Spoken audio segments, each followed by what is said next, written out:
día más, con la gracia del Señor, proseguimos el comentario del Catecismo de nuestra Madre, la Iglesia.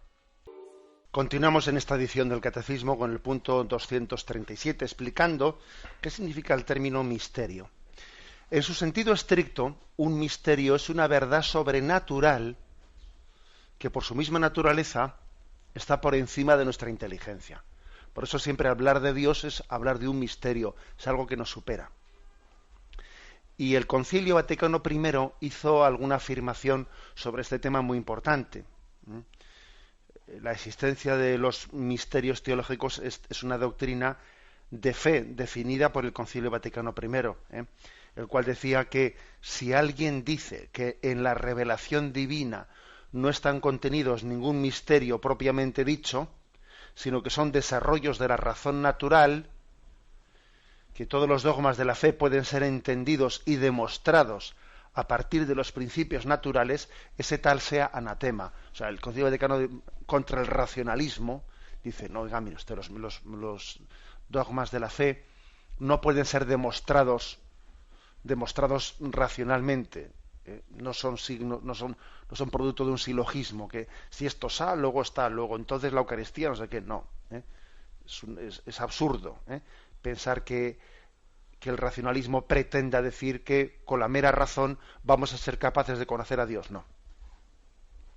Además, esta enseñanza que el Concilio Vaticano I lo define como de fe, está explicada en la misma Escritura.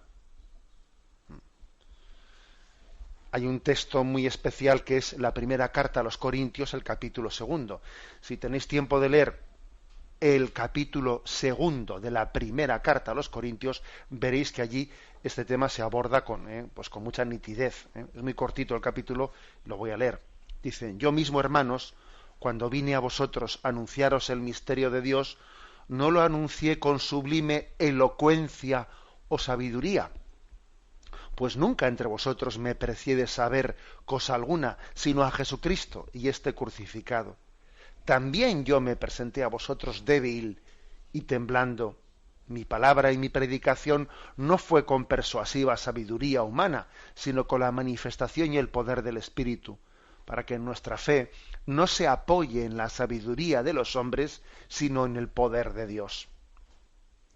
Sabiduría, sí, hablamos entre los perfectos, pero una sabiduría que no es de este mundo, ni de los príncipes de este mundo, condenados a perecer, sino que enseñamos una sabiduría divina, misteriosa, escondida, predestinada por Dios antes de los siglos, para nuestra gloria.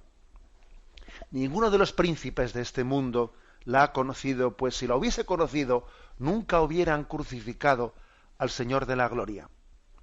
Sino que, como está escrito, ni el ojo vio, ni el oído oyó, ni el hombre puede pensar lo que Dios ha preparado para los que lo aman.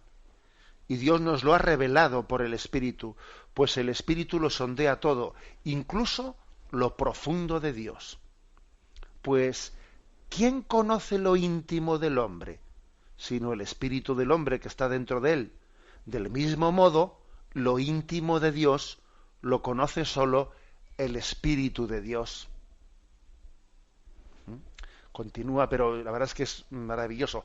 ¿Quién conoce el interior del hombre? El interior del hombre lo conoce el propio alma del hombre. Tu interior lo conoces en el fondo tú mismo, tu propia alma conoce tu interior y te conoce Dios. Bueno, pues lo mismo digamos de Dios. A Dios, para conocerle, es su propio Espíritu Santo el que nos lo tiene que revelar, si no nosotros no nos conocemos.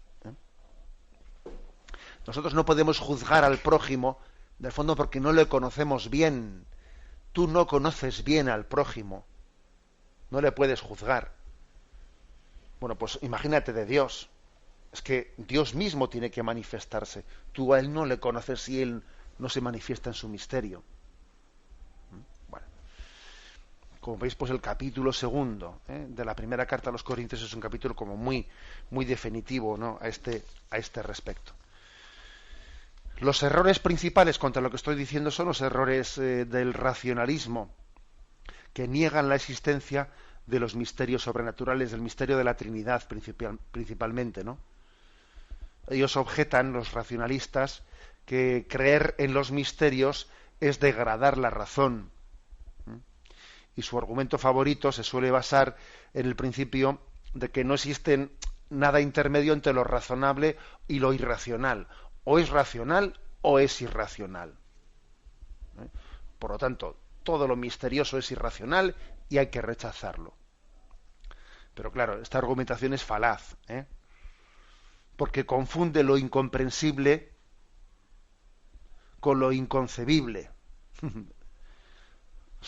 Confunde la superioridad de la razón con la contradicción. Mira, una cosa es que una cosa que no sea comprensible, o sea, que te supere, y otra cosa es que sea inconcebible, que sea contradictoria. Eso es otro tema. Que Dios es Trinidad, que es Padre, Hijo y Espíritu Santo, ¿eso es irracional? No, irracional no es, solo que está por encima de la razón.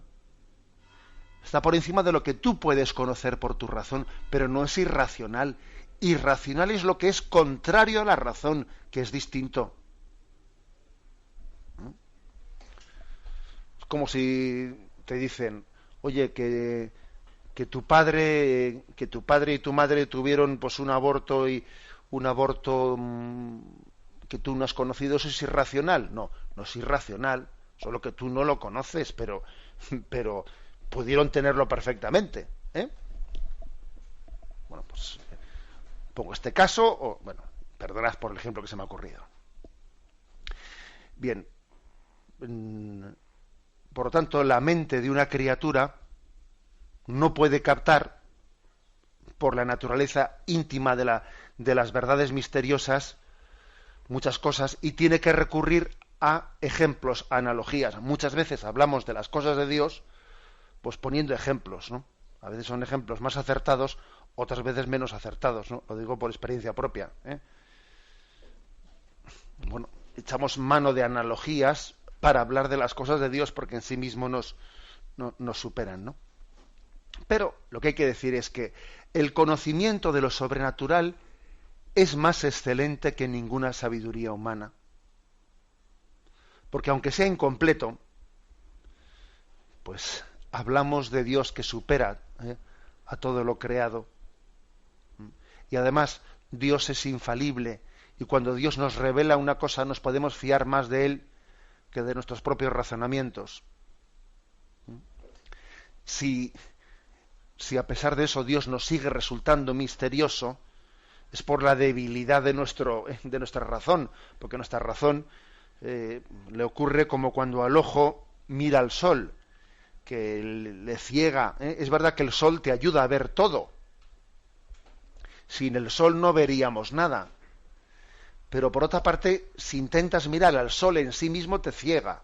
Algo así nos pasa con Dios. Dios hace que todo sea comprensible, ¿no? Pero es verdad que al mirarle a Dios en sí mismo, le vemos, o sea, le podemos conocer, pero no de una manera natural, porque es que nos ciega. Y entonces Él tiene que revelarse a través de imágenes, a través del tal, que muchas veces no puedes mirarle en directo porque te hace daño a los ojos, sino tienes que mirarle a Él reflejado en la luna, reflejado en las cosas los seres que reflejan la luz de Dios, etcétera. Bueno, pues este ejemplo creo que puede servir, ¿no? Pues para entender en qué sentido decimos que la Santísima Trinidad, Dios Padre, Hijo y Espíritu Santo, son un misterio escondido de Dios que se nos ha revelado por Jesucristo. Me despido con la bendición de Dios Todopoderoso, Padre, Hijo y Espíritu Santo, descienda sobre vosotros. Alabado sea Jesucristo.